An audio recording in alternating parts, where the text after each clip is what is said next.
Hi, It's 6th grade ELA. with Team CPS. Meet your teachers. I'm Mrs. Cochran. I'm Mrs. Pouch. And I'm Mrs. Schumann. We're known as Team CPS. Okay, so our curriculum is very comprehensive. We use My Perspectives, which is through Pearson, and it includes reading, writing, grammar, vocabulary, speaking, and listening. And we take the standards directly from the Common Core state standards. The children have online books as well as a paper book at class. We keep the paper book at school. And as we meet the goals of the curriculum, we follow the pattern whole class to small group to independent learning. We will take many formative assessments as we go along in our units. That is to help us teach better for your students so we can kind of see who needs what. And the formative assessments, we'll get more into the grading, but those are things that can be redone if needed. And then the end of the unit assessments are summative, and so that means that they cannot be redone, and they kind of tell us how the student has done over that course of the unit. We also have performance tasks, which are mostly writing based. Some of them are speaking and listening based, to kind of guide their learning as we go through those units as well. They're like midpoint, Yes. mid-quarter checks.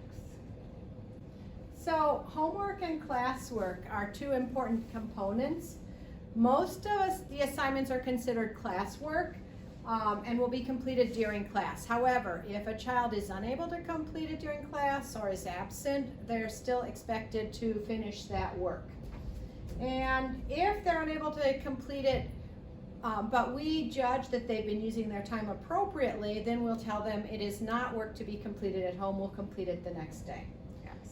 Daily homework is independent reading. It will start out with 15 minutes a day, and we'll increase that as the year goes on. Build the stamina. So the independent book matters. We like to say, please don't tell us, oh, we don't have anything except reading, or we don't have any homework, we just have to read. No, reading is the most important work that children can do in ELA to improve not only their reading, their vocabulary, their writing, their grammar, and even their social skills with taking perspectives of other people.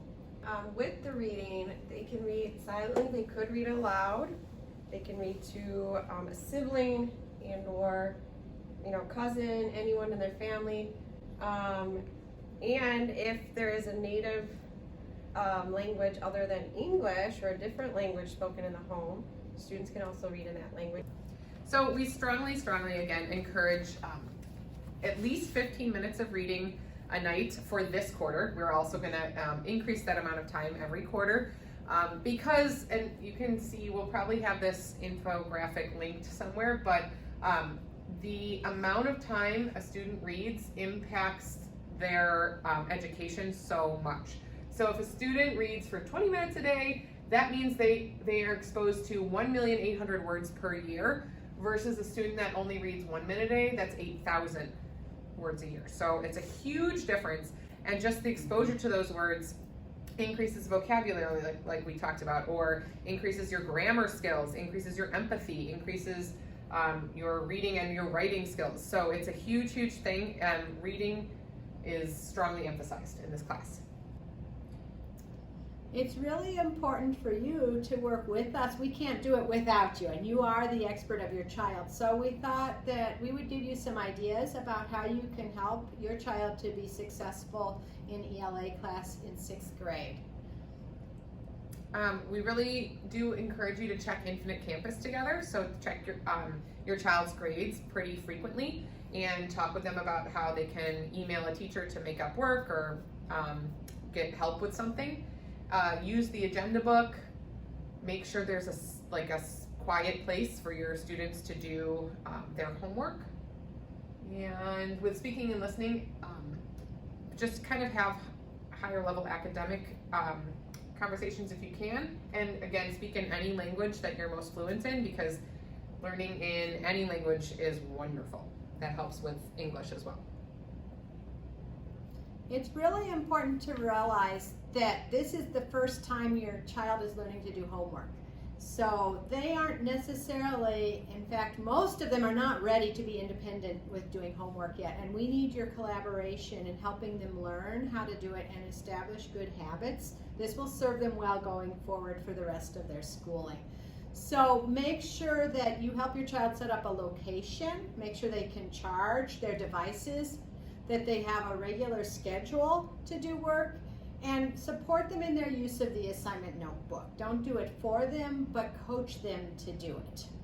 Grades are also new, look a lot different than they did in elementary school. We follow traditional grading and scale, but help your child understand that grades should not drop below a C for any length of time. Remind them that grades are average, so it's not all on one assignment, all or nothing kind of thing, that every little point and every little assignment helps. And then encourage your child to complete retakes if they need to, or redo assignments, so that they're learning and growing. Summative assignments cannot be redone, and those are mostly at the end of the quarter. And they should be aware that they can study for these summative assignments, and they should, so that helps them with those. So you can also help your child with writing. Please note, writing doesn't mean handwriting, it means the writing process. So students will be typing. We teach writing as a process, and spelling and grammar is the last part of that process when they edit. So if they're developing their ideas, please help them come up with things that don't make sense that they could clarify, or are you staying on one topic? And then later we'll focus on things like spelling and grammar. Reading, always schedule reading time every day, model reading, including like nonfiction, if you're reading, for example, a manual, or if you're reading a magazine, that works as well. And encourage your student to read to another sibling, or to a cousin, family member, pet, etc.